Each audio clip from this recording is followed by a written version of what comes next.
Okay, so thank you very much. So I had already given the two first parts, and today I am I am going to present the two last parts of my lectures. I had already announced the plan at the end of my presentation 2 days ago.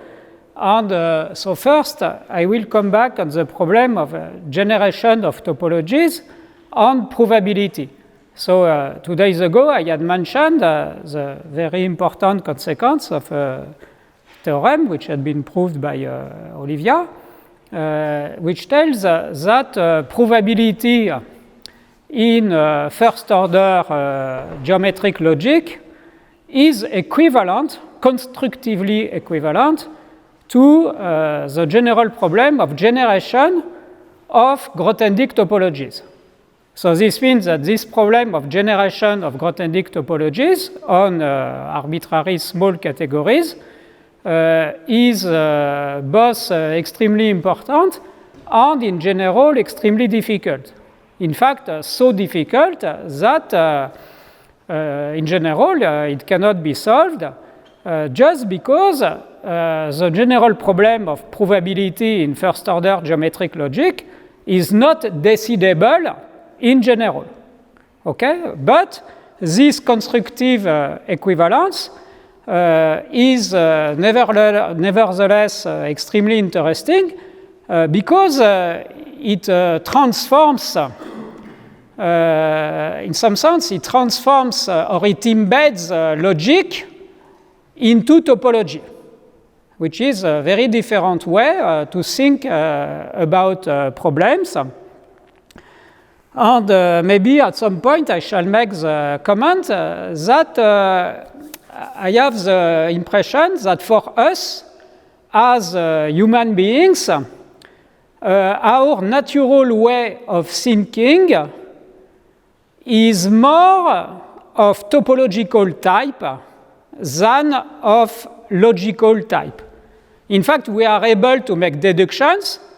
So, for instance, of course, we all know that if Socrates is a human being and all human beings are mortal, it implies that Socrates is mortal. Okay, so this is a basic example of implication, logical implication. But in fact, we are able to do this, but most of the time, we don't think in this way. We think much more by inductive reasoning. For instance, we are confronted all the time with particular situations, and we induce from these particular situations a teaching. And this teaching spreads everywhere in the general vision we have. And it seems to me that this is much more alike the way a Grothendieck topology is generated on a given structure, which is a category. So, in fact, I am dreaming of in some sense, for instance, even for computers, not only to be used for some type of arithmetic operations or algebraic operations. Most of the time they do algebraic operations, even if these operations are inspired, for instance, by concepts in analysis, such as derivation, integration, things like that. But in fact, I would want machines to perform some topological operations, in particular the operation of generating topologies, which, thanks to this theorem, we know is in fact as expressive as the whole of first-order logic. Okay. And first, what I shall do is to present general theoretical formulas, in fact two formulas, very different, which express in general the topology generated by an arbitrary family of generators. So the sheer existence of such a formula is, in fact, of such formulas is quite amazing because, once again, this problem in general is not decidable. Okay. Okay, so first I recall something I had explained 2 days ago, which is the duality of sieves and presheaves. You know, I had introduced these general dualities introduced by relations between two sets or between two classes. Okay, so I just repeat my notation. So I had introduced the class T or the set T of all sieves on an object in, let's say, a small category C. Okay, so here we have a set. And on the other hand, we have the class S of all presheaves on this category. Okay, and on this, on the product T cross S, we define a relation. A relation is just a subclass, and the relation is written here. So it is just the relation which defines the notion of sheaf. But when you write the notion of sheaf, you consider all covering things in a topology. Here we just decide to consider only one sieve. And we consider the restriction map from the sections of a presheaves at an object X to the morphism from a sieve on that object to the presheaf. Okay, and the definition of the relation is that we want this map to be one-to-one. Okay, and in fact, we demand something more, which wants this relation to be stable under base change. Okay, so you see, it is a very natural relation, and in fact, because of abstract nonsense, we know that a relation between two sets or two classes induces a pair of adjoint functors between the ordered sets or classes of subsets of T and S. Okay? And this pair of adjoint functors induced a bijection between the fixed points on the two sides. And here, I had told you, and you can check, and in fact, I have given the sketches of the proof in the slides, which will be available. On the one hand, we find that the fixed points on the side of sieves are Grothendieck topologies, and on the other hand, the fixed points on the side of presheaves are subtoposes of the topos of presheaves on C. Okay, so it gives the one-to-one correspondence between, on the one side, Grothendieck topologies, on the other side, subtoposes.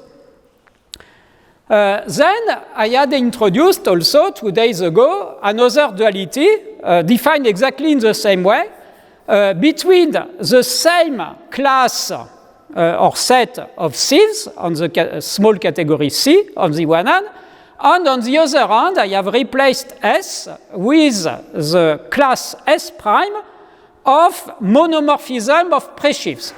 So here it consists in a presheaf P and a subobject Q of P.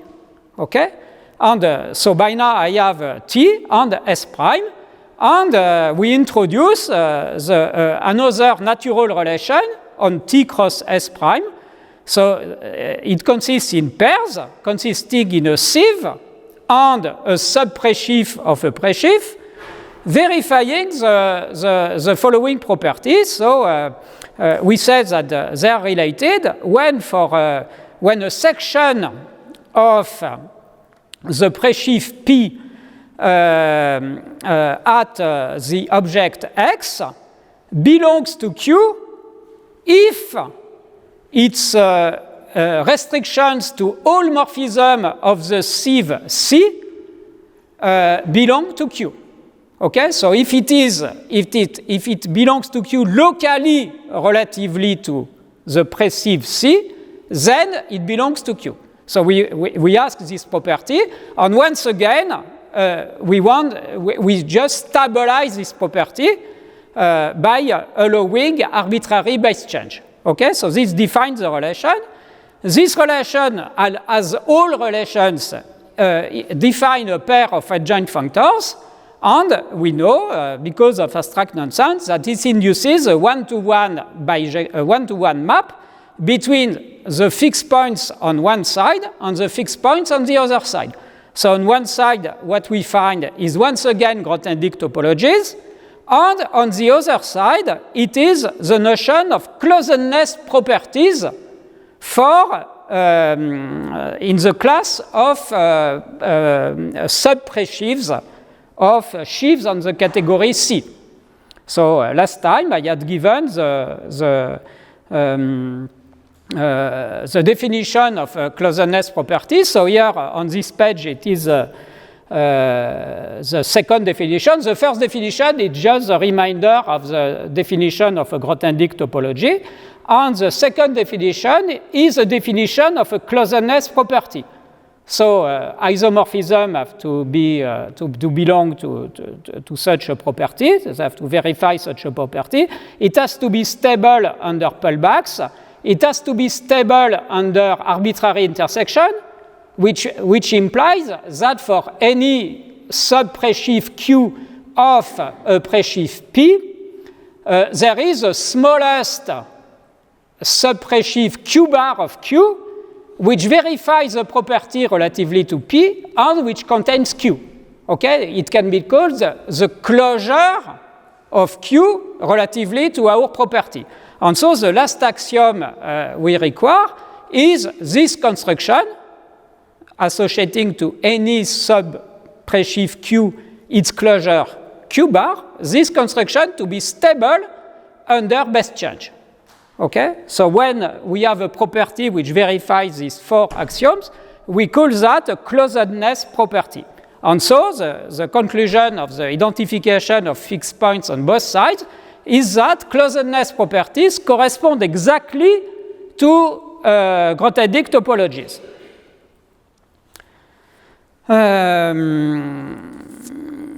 Okay.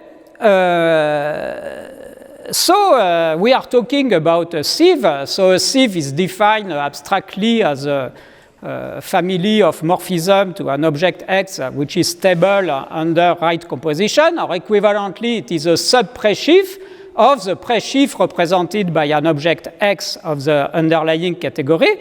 So this definition is very nice, but in practice, how to define, how to consider, to give ourselves a sieve. And of course, it is always given by a family of generators.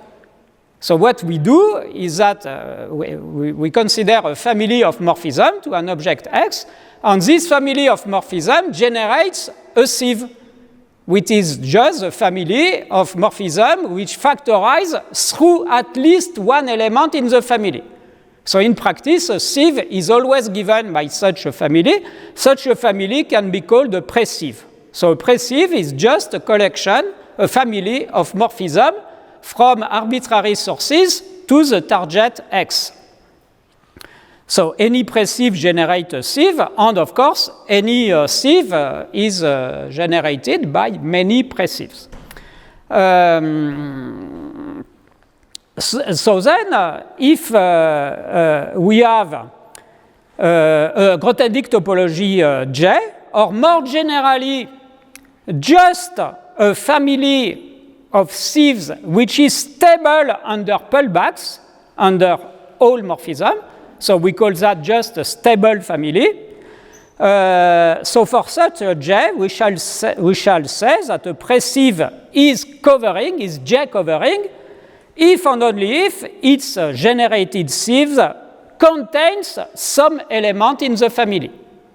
Of course, if it is a Grothendieck topology and it contains a sieve in J, then it is the generated sieve is himself in J. But here we don't even suppose that J is stable under replacing sieves by bigger sieves.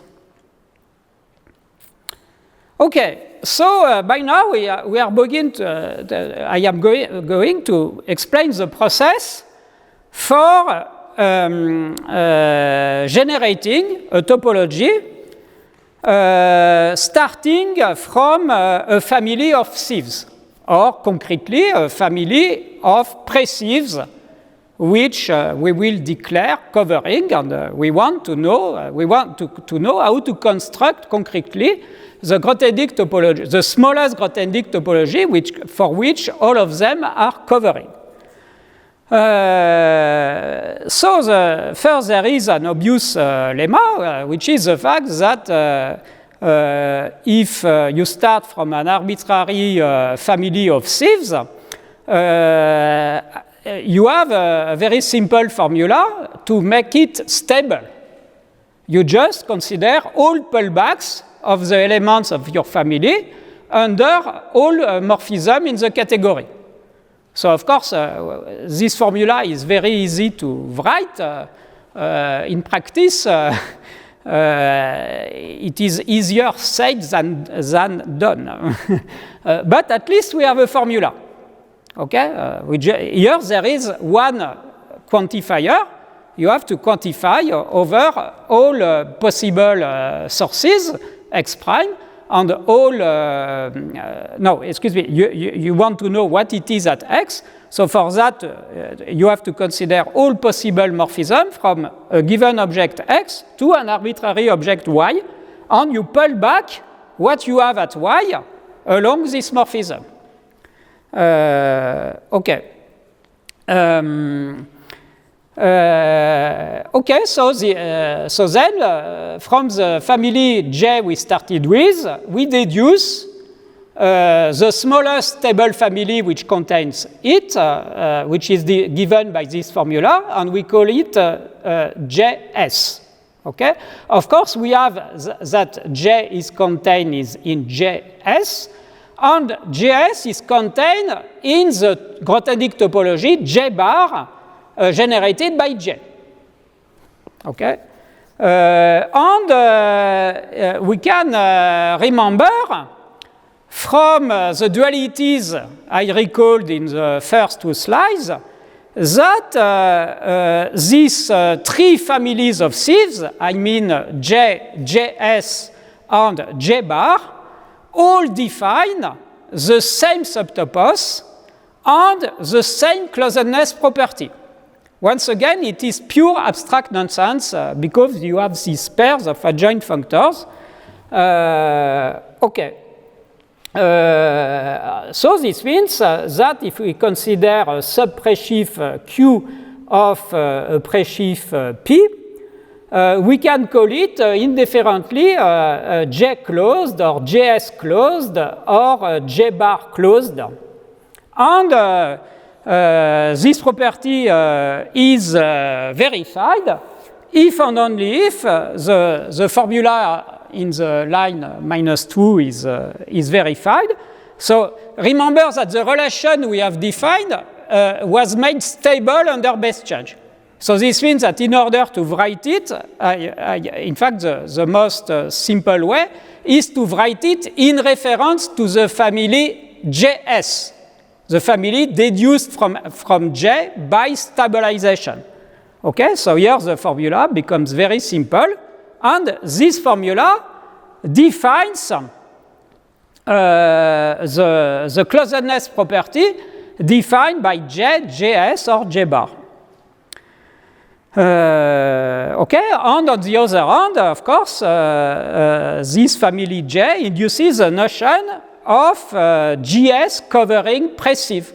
Okay, so GS covering means just a presieve is GS covering when the sieve it generates contains a sieve in the family JS. Okay. And so by now we have the following formula. So in fact, a slightly different form of this formula is already in the book Theories, Sites, Toposes of Olivia. And recently, we improved this formula to get the following one. So here I state it. So we start from an arbitrary family of sieves. So for instance, it can be only one sieve. In fact, many natural topologies are generated by just one covering sieve of one object. So exercise, for instance, do it for the Zariski topology in the category of schemes. Okay, this is just a remark. But in general, of course, it can be generated by finite families or infinite families. Okay, so anyway, here there is no restriction at all. We start from an arbitrary J. We consider its stabilization. So here I have written again the formula which gives to us this stabilization just by quantification on all possible morphisms. And then we have the generated topology J bar, and we want to know when a sieve on an object X belongs to this generated topology. And so here is an equivalent condition. It belongs to this topology if and only if for any sieve which on the same object X, which contains C on the one hand, and which on the other hand is closed with respect to JS. And here I say what it means to be closed. It means that if an element in this sieve is locally in C prime, relatively to an element of GS, then it is in C prime. So the formula is here. The statement is full. Okay, I have forgotten nothing in this statement. So any sieve, I repeat, any sieve on X which contains C and which is closed with respect to GS has to be the maximal sieve. And so the statement is that a sieve C on an object X belongs to generated topology if and only if this property is verified. So you see, it is quite short to write. And in some sense, it is baffling because, once again, this problem of generating topologies is constructively equivalent to the problem of first-order geometric probability. Okay, and by now, for the proof, what we say, in fact, we use the full force of what we had remarked already last time, that these three families of sieves, J, JS, and J bar, all define the same closedness property. Once again, it is for abstract nonsense reasons. And so they define the same closure operation. And so what does the theorem say? It says that a sieve on an object X belongs to the generated topology if and only if its closure is everything. This is all what it says. You say, here we are using two statements. The first statement is this one.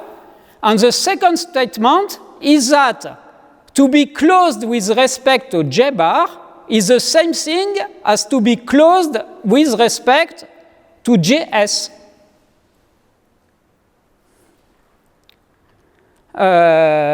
Okay, so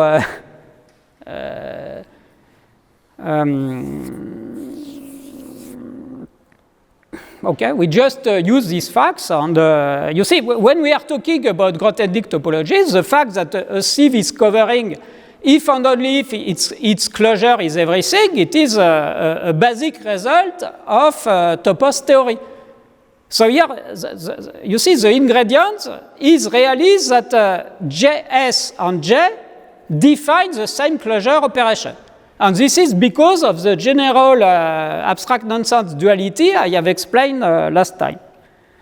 Okay, so this formula, in fact, has many applications. So here, in fact, an important application, because in fact it appears very often, is to the join of a family of topologies.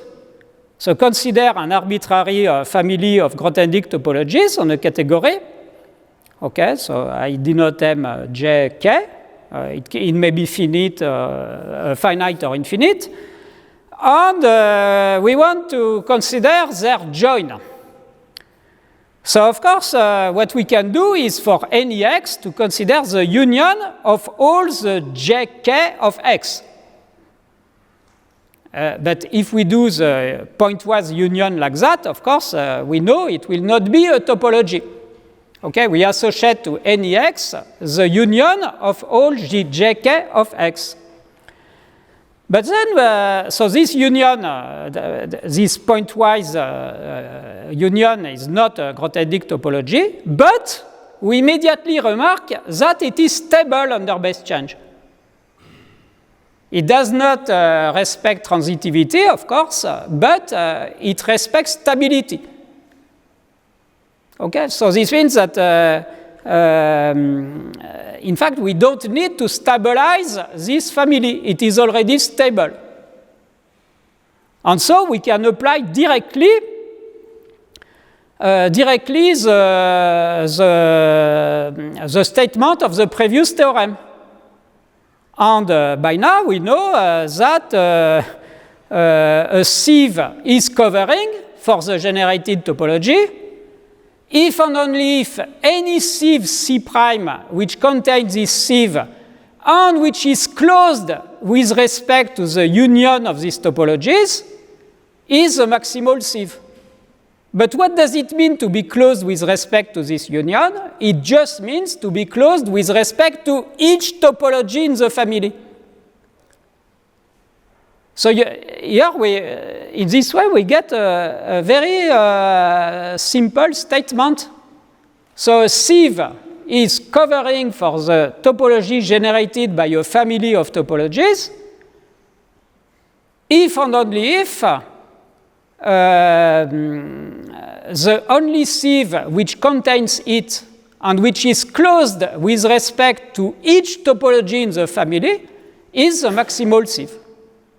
Very simple statement.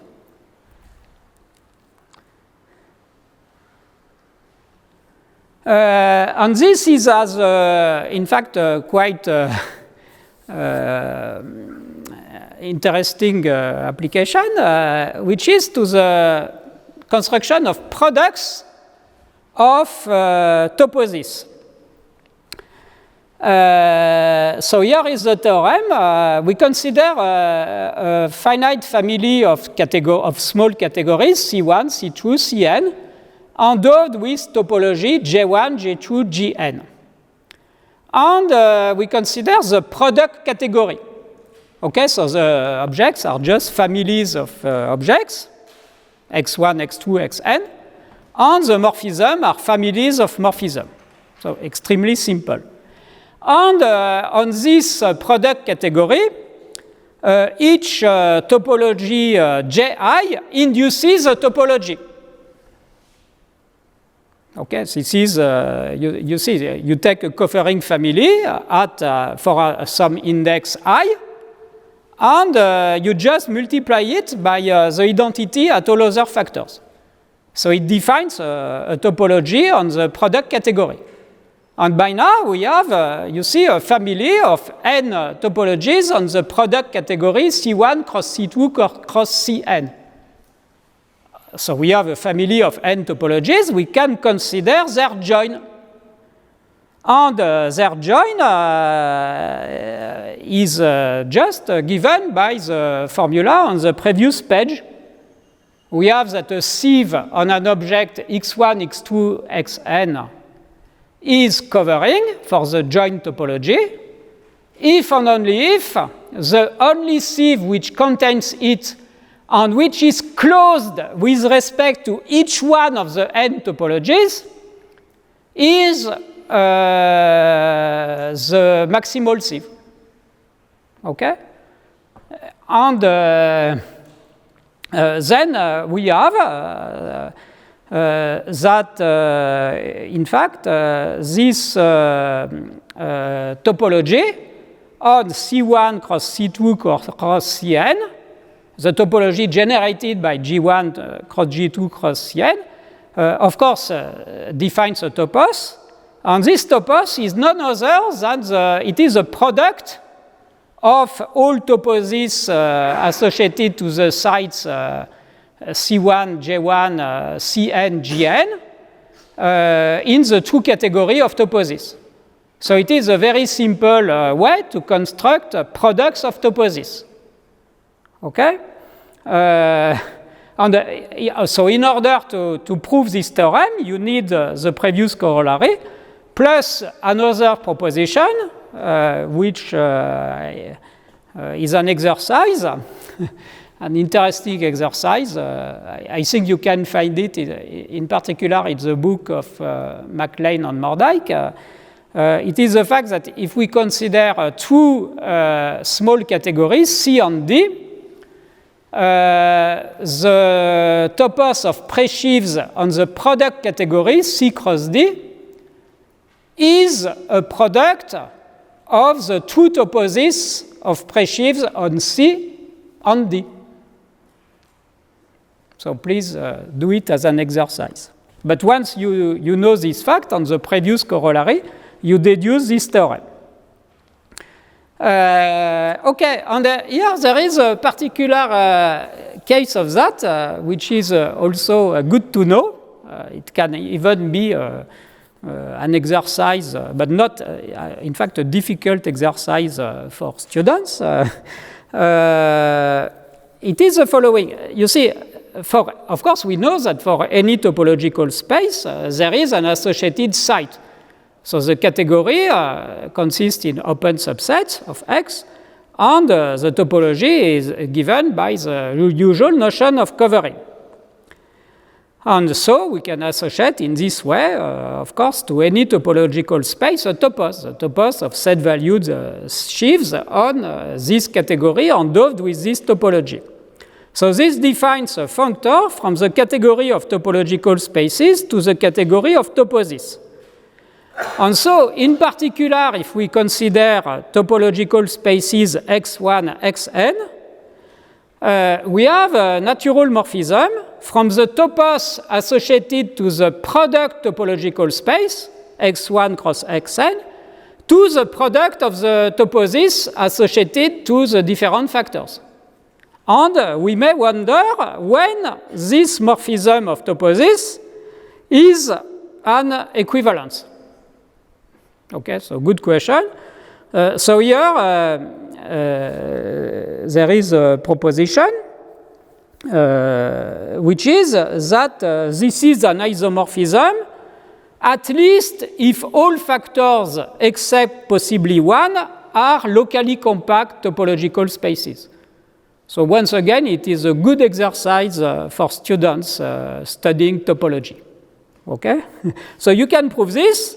And if you prove this, so in that case, these two toposes are equivalent, and it tells you that the topos associated to the product topological space x1 cross xn is associated to the product category. So this means the objects of the category are just, you see, are just rectangles. They are just products of open subsets in the different factors. So of course, this is not surprising. We know that this category is dense in the category of open subsets of the product topological space. But the question is, what is the induced topology? I will say, but the induced topology is given by the definition of the product topology on the product topological space. But the problem is that this definition, the usual definition, is phrased in terms of points. Whereas here, as a corollary of this proposition on the previous, the previous statement, we get a description of this topology which does not use the notion of point, which does not refer to points. And so this also is an exercise but not an exercise. In fact, it is a quite demanding problem for students to describe this topology without using the word point. Okay, so this is just... okay, so here I have said what I wanted to say on this first formula. And by now I am going to present another one, which is completely different, in terms of so-called multi-coverings. So we start again with a family of sieves. We consider its stabilization. And once again, we have an induced notion of covering. We say that a presieve, which means a collection of morphisms, a family of morphisms, is covering with respect to GS if and only if the generated sieve contains an element of JS. Okay, so I just repeat the definition I already gave. And so by now, I introduce a definition which it is natural to call a multi-covering. A multi-covering just means that we don't want to allow only simple coverings with multiple sources, but we want to allow to cover the sources, etc. Okay, it is a very natural thing to do. Of course, if you have a topology, you know that a covering of a covering is a covering. But here, we didn't ask transitivity. We only have stability at this point. So this means that a covering of a covering is not necessarily a covering. So we have to consider them. So we introduce a general notion of multi-covering. So you see, what is it? It is just a sequence of sets, okay, related by projections, and each one of these of the sets in this sequence is a set of morphisms. So in the first one, which I have denoted chi naught, all the morphisms have target X, because I want to define the notion of multi-covering of X. And I require the whole family to make up a GS covering of X. Okay? So then we want to know what happens at higher degrees. So consider an higher degree, n, at least one, and an element xn of this set. So, of course, I require that the target of this element is the source of its image in the following set, x minus 1. Okay?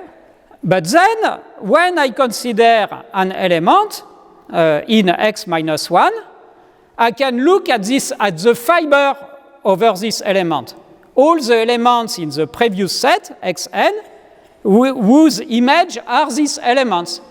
So all these morphisms have the same target.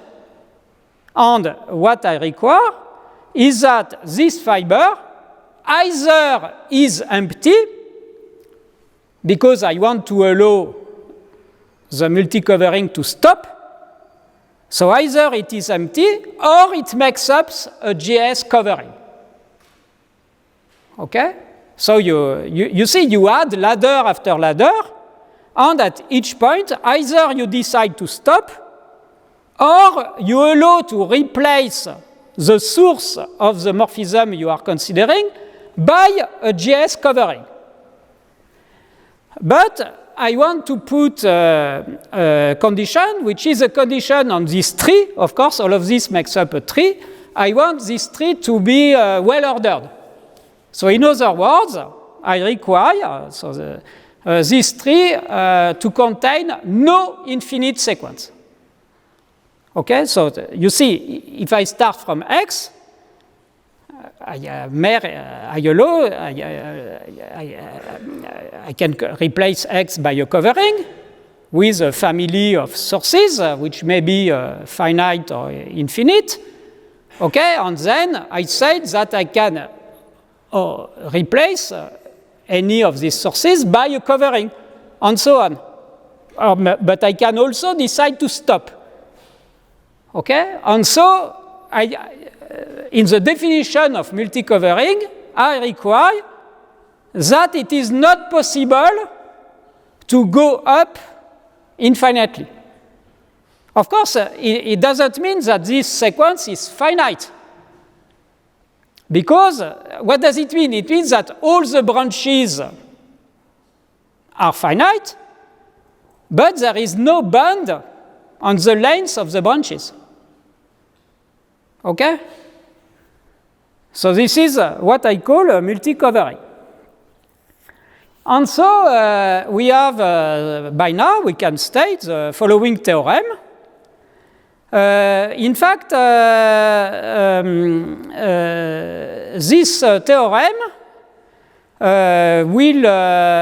is a theorem about expressing the closure, Q bar, of any subobject Q of a presheaf P.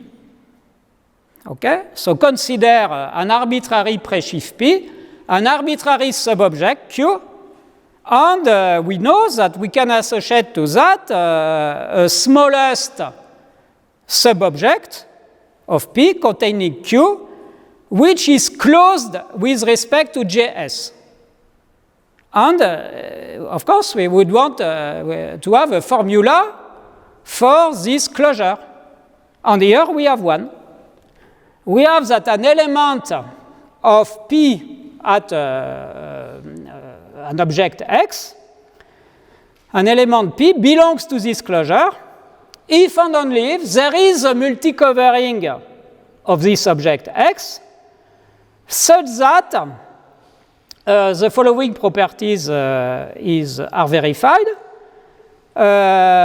If we consider an arbitrary order n and an arbitrary element xn in the corresponding set, so xn is a morphism, so there are three possibilities, only three possibilities. So the first one is that this element belongs to the image of the upper level.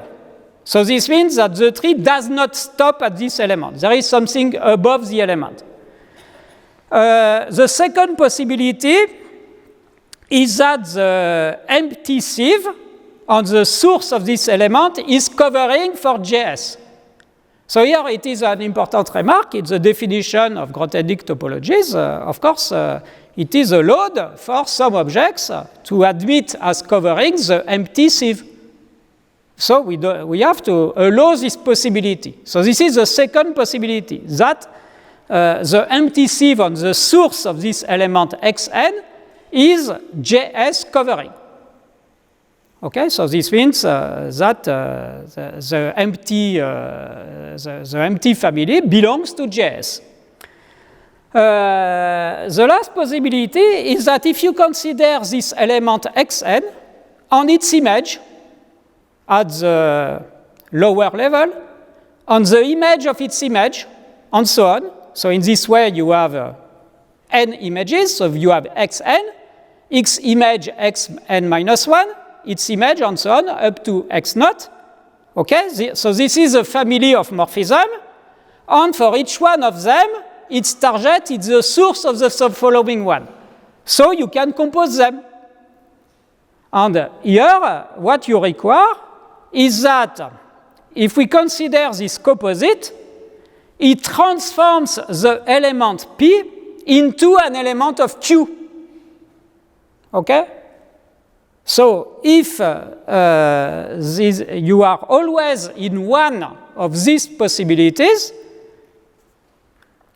if there is, you see, an element P of P of X belongs to Q bar, if and only if there exists such a multi-covering verifying this property.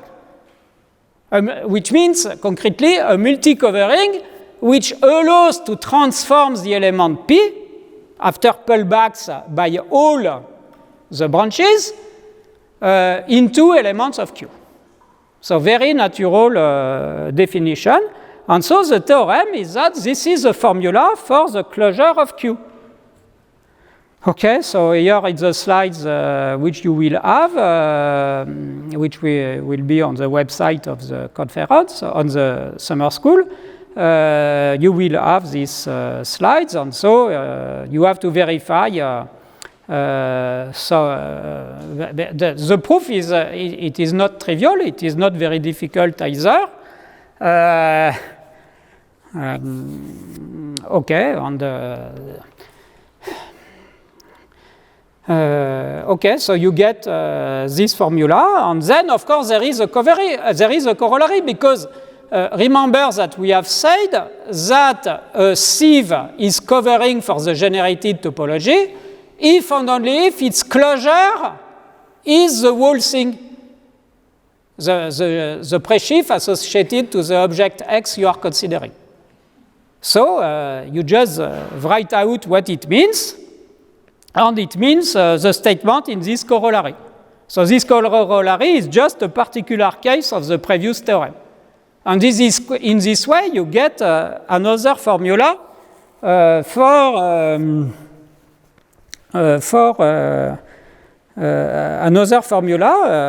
expressing the topology generated by a family of sieves. Okay, so this means we have two ways to express it. So of course, in the first formula, there are several quantifications because first we have to stabilize. So this means we have to quantify overmorphism. And then there is a quantification because of the expression of the closure. In order for something to be closed, we have to make a quantification. Okay, this is why this formula will not solve all problems in mathematics. And of course, it is the same for the other formula in terms of multi-coverings, because you see here there is a quantification over all possible multi-coverings, and these multi-coverings may have arbitrary lengths. Okay? But I understand that in particular for computer scientists, it is very natural to consider trees in this way. And in fact, recently, the Grothendieck Institute has welcomed a new postdoc, so Pablo Denato is here, and who had presented to us, in fact, a graphic software he had designed during his PhD thesis in order to make visible how to derive consequences from axioms.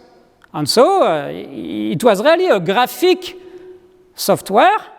You had points on the screen related by arrows, and at these arrows you had some elements which you could be axioms. And then what he did, thanks to this software, is just to move these generated elements along the arrows. Okay, so this corresponds to stability. Okay? The first quantification I introduced, replacing J by JS. Okay? And then at each point on the screen, so let's call X, the different elements he had gathered just by pullback from different situations. He organized them as flowers. Okay, flowers with things like that. But then you could have flowers around each part of the first level of flowers and so on. So it corresponds exactly to this. Okay.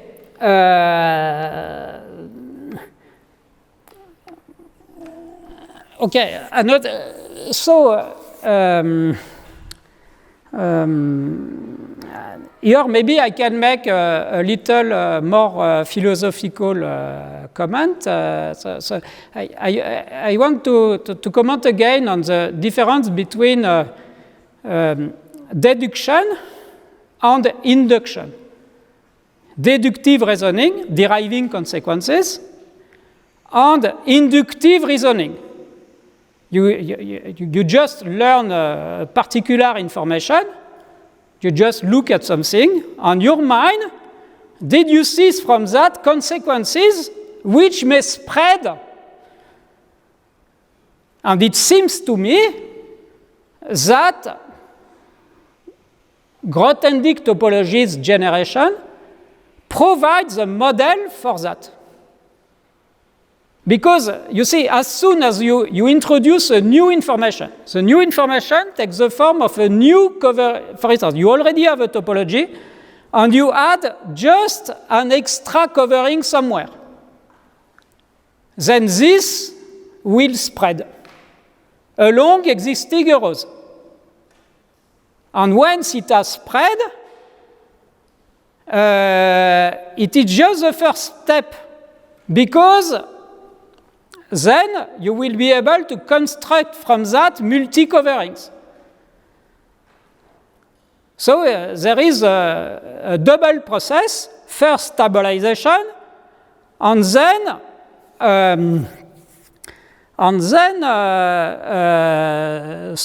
getting transitivity. Another way to say that is that you see, in the definition of Grothendieck topology, so there is the fact that a pullback of a covering thing is a covering thing. So this is stability. This is a coherence condition. But then there is this extra, more subtle condition of transitivity, which you can understand in the following way. It is the fact that the topology J, the topology J bar, generated by some J, has to be locally defined. But locally with respect to what? To itself. You see, it is not in the definition of a sheaf, you have the fact that a section may be defined locally with respect to a given topology. But here, the topology itself is local with respect to itself. This is what transitivity expresses.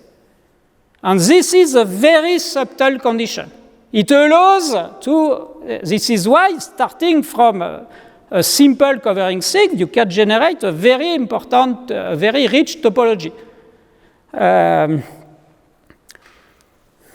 And once again, it seems to me that in our mind, you see, everything we learn, in some sense, reorganizes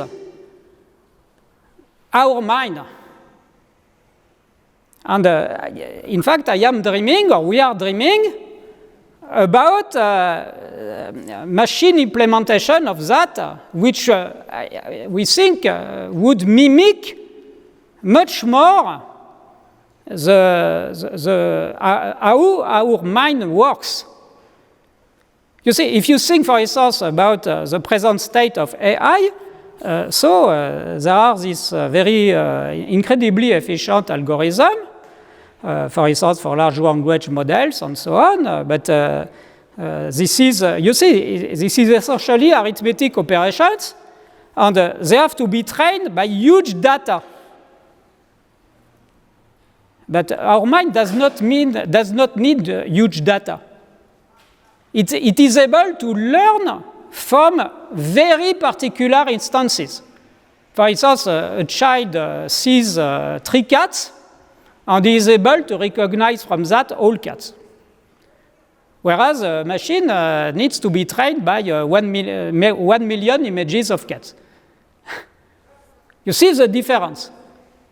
And so I wonder whether this model, the notion of Grothendieck topology, could provide a model for this type of inductive reasoning, which is the natural way our mind works. Okay, so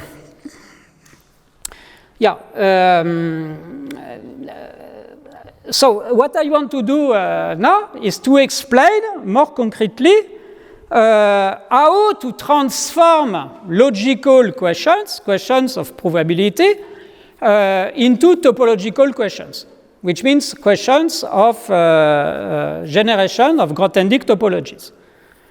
So we start, as in the lecture course of Marc-Heguier, we consider geometric first-order theory. So a theory consists in a vocabulary. So logicians call that a signature, sigma. And then, of course, after that, axioms are added. Axioms, or if you prefer, grammar rules. So the first thing to say, which was already introduced by Marc-Heguier, is that for a geometric first-order theory, there are three types of words in the vocabulary. First, there are so-called sorts, so it just means object names. Names which will allow to name, words which will allow to name objects in categories. Then there are morphism names, which are attached to a finite string of object names. And you allow this morphism not only to go from one object to an object, but from a finite product of objects to another object. Very natural for functions. You allow functions in several variables. Okay? And each variable has to, of course, take values in this or that object. Okay, so this means that it will make sense in categories with finite products. And lastly, we allow relation names. So this will be used as names for relations. So what is a relation? It will be a sub-object of a finite product of objects named with words in the list of sorts. Okay, so we allow relation names. So for instance, equivalence relation or order relation. Okay.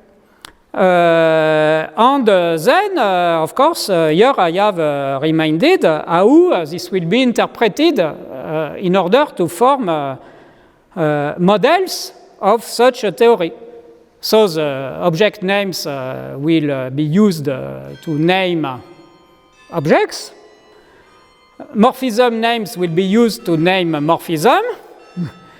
And relation names will be used to name relations, which means sub-objects of products. Okay.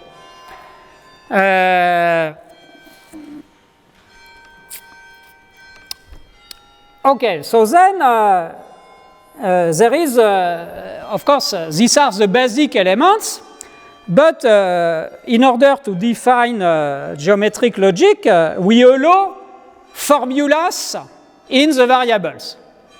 So this means that we start with variables and we apply to them function names or relation names, and of course we allow substitutions. Okay, for instance, if we have a relation which one replaces one variable by a function in other variables with take values in the corresponding object. But we can also compose functions, of course, so the usual rules. Okay, so we allow that. So when you do this, when you start from relations and from morphism, and you allow compositions and substitutions, what you get are so-called terms. So this is the word used by logicians, and when you start from a relation, which may be a relation in your list, or the equality relation, and you replace the variable by making substitutions, okay, as many times as you want. Okay, so this is called terms. And of course, terms in a category with finite limits will define subobjects. And then in geometric logic, you allow to make finite conjunctions, okay, of such which correspond to intersections, finite intersections. You also allow infinite disjunctions, okay, and you allow also existential quantifiers.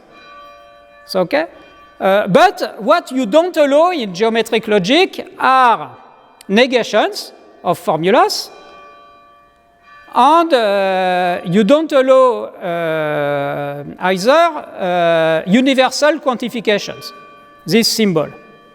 So the reason for that is that the interpretation of these formulas, the negation, or the universal quantifier, are not respected by the pullback components of topos-morphism. Whereas for the geometric formulas, those which only use terms, finite conjunctions, infinite disjunctions, and existential quantifiers, their interpretation is respected by pullback components of topos-morphism. This is why this is called geometric logic. Okay, and here there is a formula. You say, when I said that these formula are formed with these symbols, these logical symbols, of course I allow to use them many times in any order we want. So here there is a lemma, which is the fact that using just the inference rules of geometric logic, in fact, it is possible first to consider to make an ordering on the different symbols. So first, the disjunction can be put outside, okay, as in this slide. Okay, so then there is the existential quantifiers. And lastly, there are the so-called on formulas, which are defined from terms just by finite conjunctions. So you see, because in the inference rules of geometric logic, there are rules which allow to exchange the ordering of symbols. So because of that, you can put all disjunctions as the last operation, existential quantifiers as the middle operations, and conjunctions as the first operations. Okay, so this is important to know that it is possible just by formal manipulation. Okay, then this has the following corollary.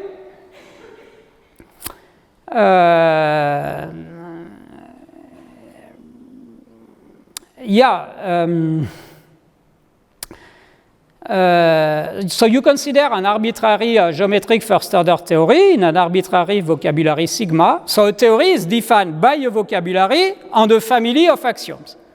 And each axiom is an implication between two geometric formulas in the same free variables. But using the previous lemma, these axioms may be expressed in a particularly in a more simple way, which is the fact that we can replace them by a double family of formulas. First, a family of Horn formulas, phi I, and for each one of them, another family of Horn formulas, phi ij, in the same variables plus some extra variables, such that for any model M of T in a topos E, this implication phi implies psi will be verified by M if and only if the following condition is verified. So here, when I write M phi I, for instance, it means the interpretation of the formula phi I in the model M. So this is my personal notations, which are lighter than the usual notations of logicians. So the meaning is just you interpret the formulas in a model. Okay, of course, it makes sense in an arbitrary topos. And you see, here I have the interpretations of formulas phi I in the variable xi, and on the other hand, I have the interpretation of M in the same formula phi I of xi, together with another formula phi ij in the variable xi, completed with another family of variable xij. And of course, by forgetting the variable phi I xj, you have a projection morphism. So there is a well-defined map from the interpretation of the formula on the left to the interpretation of the formula on the right. And so what you require is all this family of morphism to be globally epimorphic. So you see, the fact for a family to be globally epimorphic in a topos, it is a way to define a Grothendieck topology, of course. And all of this, what I say here, is completely constructive. It is something you can do on computers. In particular, the reduction of formulas to put them in canonical form, you can have an algorithm which does that very easily. Okay, and by now, consider such a geometric first-order theory, T, in a vocabulary sigma, and suppose that the classifying topos is presented as a topos of sheaves on an underlying small category C, endowed with a topology J. I just require that the category C has arbitrary finite limits, so this means finite products and fiber products. I also require, for the sake of simplicity, that any sort A of sigma interprets as an object of C, and any function symbols interprets as a morphism of C. You see, of course, what I mean is that we are talking about the classifying topos of the theory T. So this classifying topos contains a universal model. And this model has a component for any letter A in the list of sorts, in the list of objects' names. So for any A, there is an object in the topos, a corresponding object in the topos. And so what I require is that these objects in the topos, in fact, come directly from the category C, through the canonical functor L.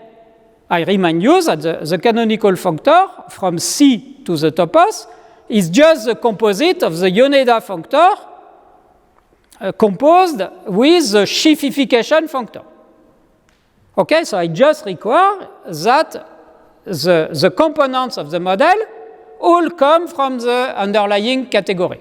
So this will be respected in particular by the so-called syntactic categories, the different syntactic categories which may be associated to the theory, but it can also be verified by other categories, in particular by any bigger categories than the syntactic category. Okay, so you also require the interpretation of the function symbols in the universal model to come from the category C, and also the same for the relation symbols. So because of that, and because your category C has arbitrary finite limits, this means that all odd formulas interprets as sub-object of the category C. They all belong to C. You can lift the interpretation of these formulas from the topos to C. So everything lives in C. Okay? And then when you consider an arbitrary geometric sequence of sigma, phi implies psi, then it is provable in the a quotient theory T prime of T corresponding to a topology J prime containing G, if and only if the associated families of projection morphism, so by now we have a family of morphism belonging to the category C. And so we just require that all these coverings, all these precives, these families of morphism, are coverings for the topology J prime. So you see this here, I have translated the provability problem into a problem of generation of Grothendieck topologies. Because you will say, but how is J prime, how J prime is constructed? You just consider the axioms of J prime, the axioms of the theory T, the quotient theory T prime of T corresponding to the topology J prime, and all of them can be translated into covering families of morphism. And you consider the smallest topology which contains all of them. And provability means that the corresponding family of morphism is covering for this generated topology. So all of this is completely constructible. But by now comes the problem, which is how to present classifying toposes. So here you say, I said, okay, I have a theory T, and I have write the corresponding topos as a topos of sheaves on category C, verifying some properties which I require, under with the topology J. So of course, the obvious question is how to do it concretely. Okay. So here, of course, people can say there is, of course, in all reference books, there is an answer to that question. You take for C the syntactic category of T, and for the J, the syntactic topology on this syntactic category. So this was introduced by Marc Heguet in his lecture course. So what is a syntactic category? It is very easy to define. Syntactic category is, so the objects are just the geometric formulas in a finite family of free variables. You consider all possible formulas. So this means that the objects do not depend on the axioms. Okay? They only depend on the vocabulary. You consider, it is just, you consider all possible formulas in a finite family of variables. But what are the morphisms? The morphism from a formula phi in variables x to a formula psi in variable y is a formula in the disjoint union of the two family of variables, x and y, which has to be so-called provably functional. So this means that the first projection has to be provably one-to-one, and the second projection has to take values in the formula psi. The problem is that when you say that, you see that in order to determine the morphism, you need to know everything which is provable in the theory. So you say, okay, so I will do something else. No, because you see, you have the feeling that, okay, in order to know this category, you need to know everything which is provable in the theory. Okay, so people, of course, so there are other possibilities, because remember, this most important fact, a topos can be written by definition as a category of sheaves on some site, but this site is not uniquely determined. On the opposite, there is an infinite diversity of possibilities. It is so big that it is not even a set. So there is an incredible freedom to do this. So we think, okay, so the first idea was to consider the syntactic category, but maybe there are better things to do.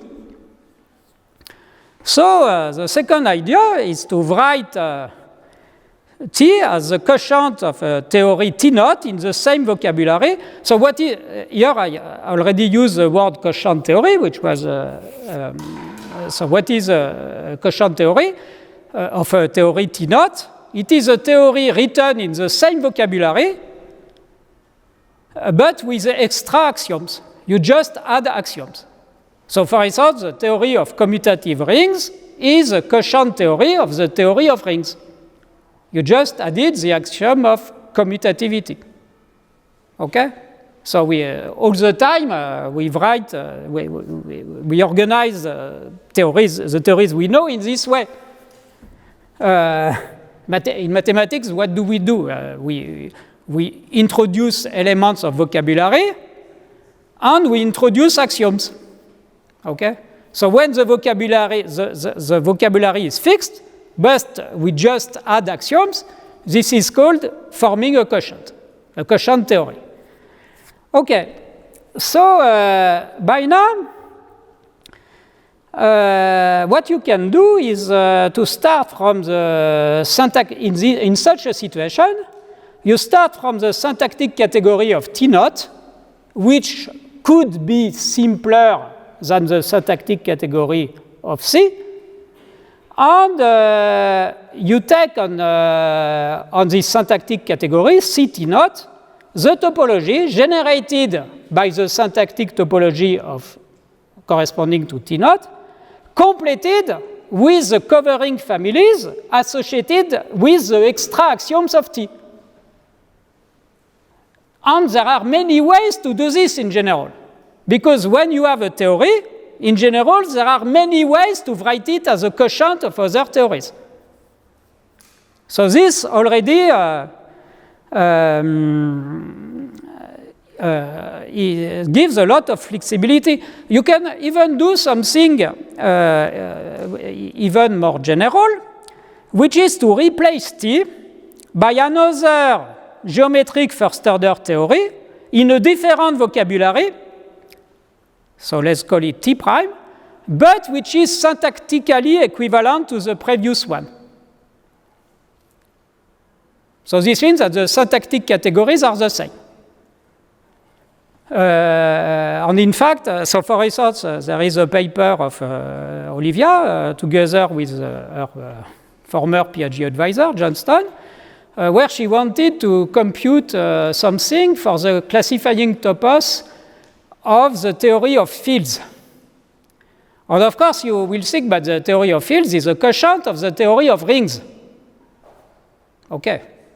This is what we think. And so, together with Johnston, they tried to make a computation using this way to present the theory of rings. And it didn't work. So then they had the idea to present the theory of fields as a quotient of another theory, which is the theory of so-called regular von Neumann algebras, von Neumann regular rings. So I don't, okay, so you can, of course, it is a theory inspired by functional analysis. It is an algebraic theory also, and the theory of fields can also be written as a quotient of this theory. So von Neumann regular rings. And then the computation worked very easily. So this means that depending on the ways you present your theory, computations may be difficult or easy, or impossible. Or, so you see the... Okay, so by now there is... of course, a very, very important class of theories to know, which is a class of so-called preshift type theories. So the definition is very simple. A theory is preshift type when its topos can be written as the topos of preshifts on a category. Of course, in the class of all toposes, in particular, there are preshift toposes. Of course, not all toposes can be written in this way, but some can be written in this way, and so you will say that a theory is preshift type when its classifying topos can be presented in this way. And in fact, there are big families of theories which verify this property. So here I have given some very important examples.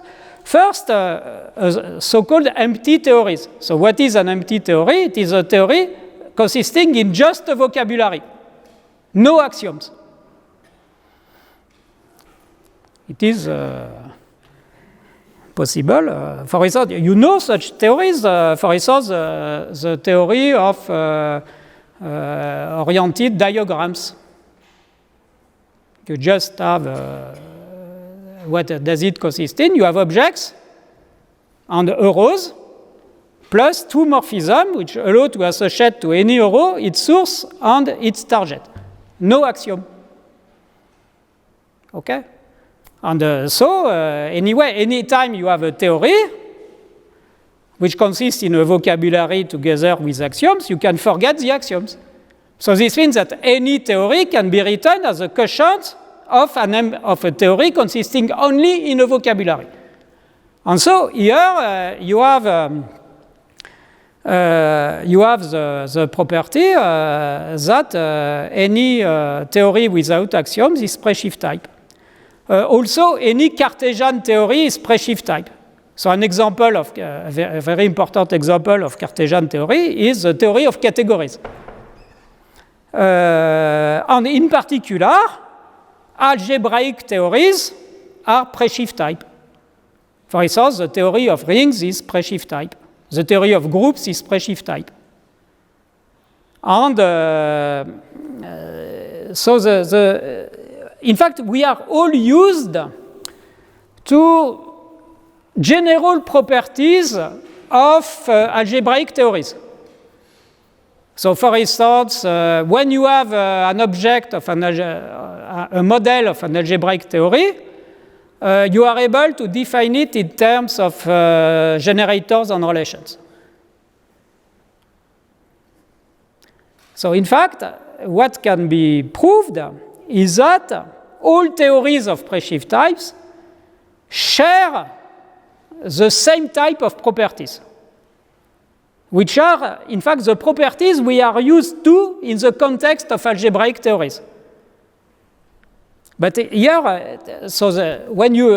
Olivia has not a long list of results about preshift type theories, which shows that they all share these general properties. And this is another illustration of the fact that this concept of classifying topos is very pertinent. Because if you remain with the only point of view of logic, you don't see them. But if you go to the classifying topos, you realize that it is a good notion. And you are able to generalize to all these theories,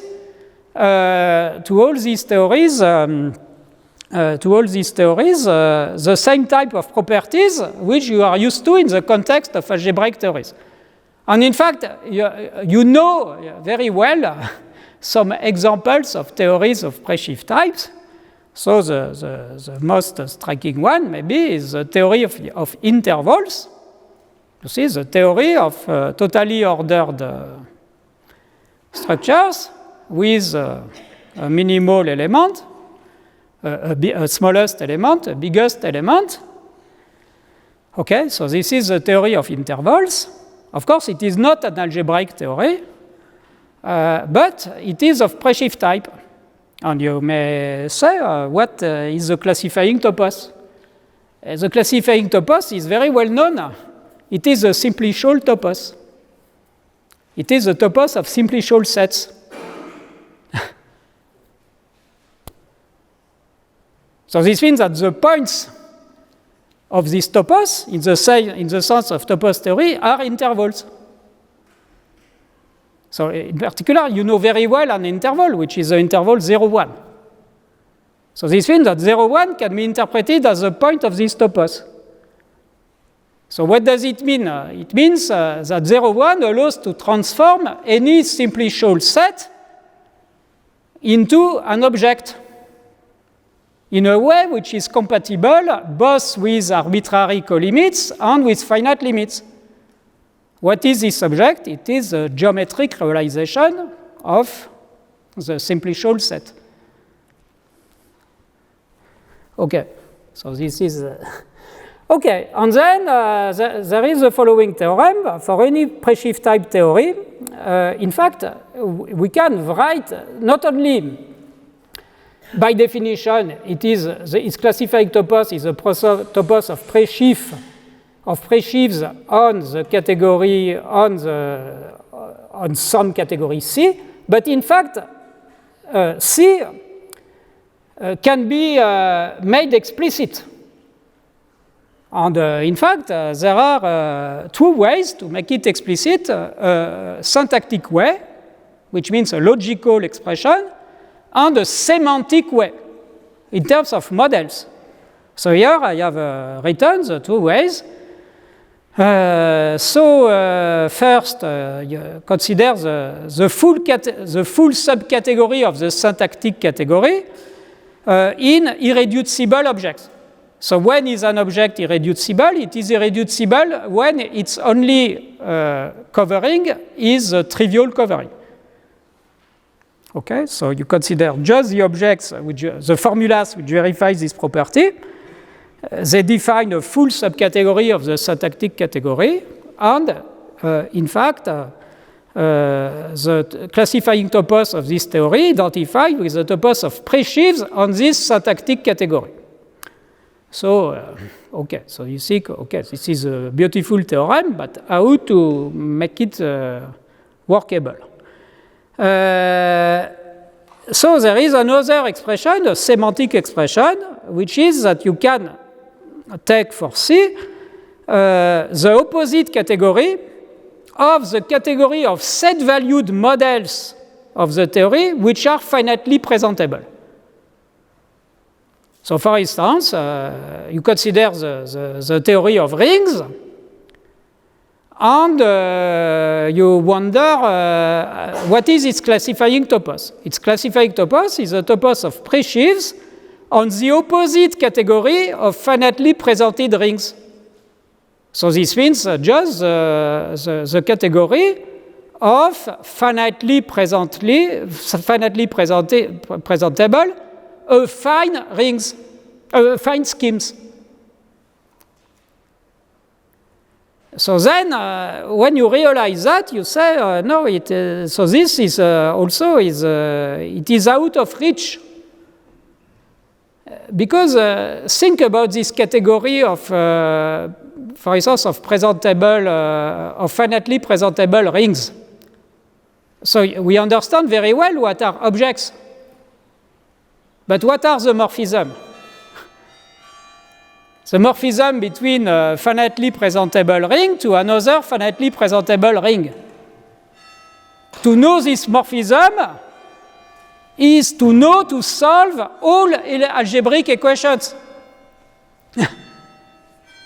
So, of course, when we know a few particular cases, we are already very happy. So this means that this category is very easy to define and impossible to know.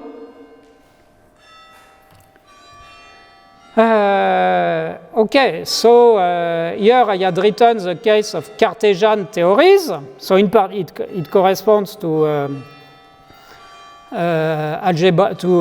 In particular, it contains the case of algebraic theories.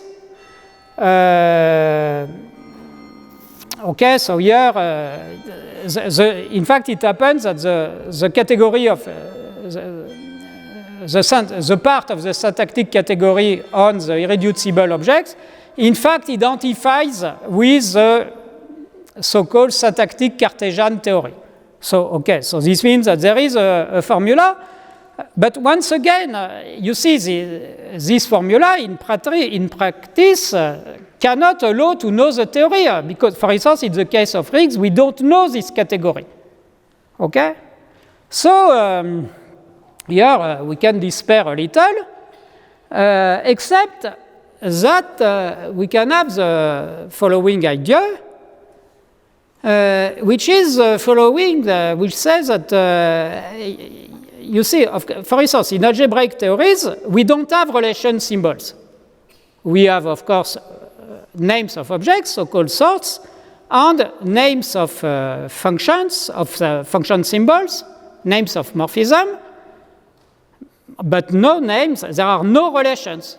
And the morphism, the structure of morphism, what are they? Just addition, multiplication, unit elements, that's all.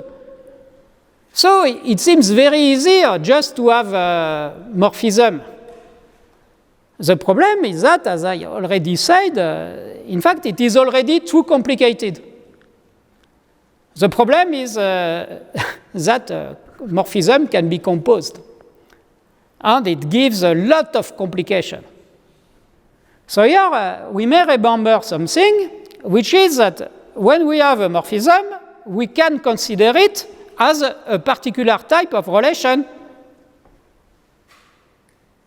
A morphism from, for instance, a product of objects, x1, xn, to an object x, is just a sub-object of x1 cross x2 cross xn to x, which verifies some properties. The projection on the factors x1, xn have to be 1-to-1. So these are axioms. So in this way, we can, a trick we can make is to replace each function symbol by a relation symbol complemented with axioms. So this will not change. This will change the vocabulary, of course, because we replace function names, morphism names with relation names. It will change the vocabulary, but it will not change the syntactic category. So we do this, and of course, this means that we get a new expression of our theory with a different vocabulary and with more axioms. And by now, this means that our theory, once we have replaced all morphism symbols with relation symbols, by now has a vocabulary without morphism names. There are only names of objects and names of relations plus many axioms. But this means that our theory can be written as a quotient of an empty theory, a theory without axioms, with only object names and relation names. And here there is something remarkable, which is the fact that when we have a theory without morphism names, so only relation names, and without axioms, its associated syntactic category is fully explicit. And so here in the slides I have written what are the objects and what are the morphisms. They are completely explicit. Okay, and so this means that any theory can be written as a quotient of such a theory. And so its classifying topos, as a consequence, can be written in a constructive way as the topos of sheaves on a category which is completely explicit and very simple to describe, endowed with a topology, and the topology generated by the axioms of the theory, including the axiom corresponding to the fact that some relations, in fact, are morphism. And so this means that in this way, we are able to write the classifying topos of a theory in a way where all the subtlety is concentrated in the topology. So it doesn't mean that it is always the best thing to do. You see, there is an infinite diversity of theories, and there is an infinite freedom in the choices we can make. But at least there is always this possibility. And what it illustrates is how powerful is the notion of Grothendieck topology.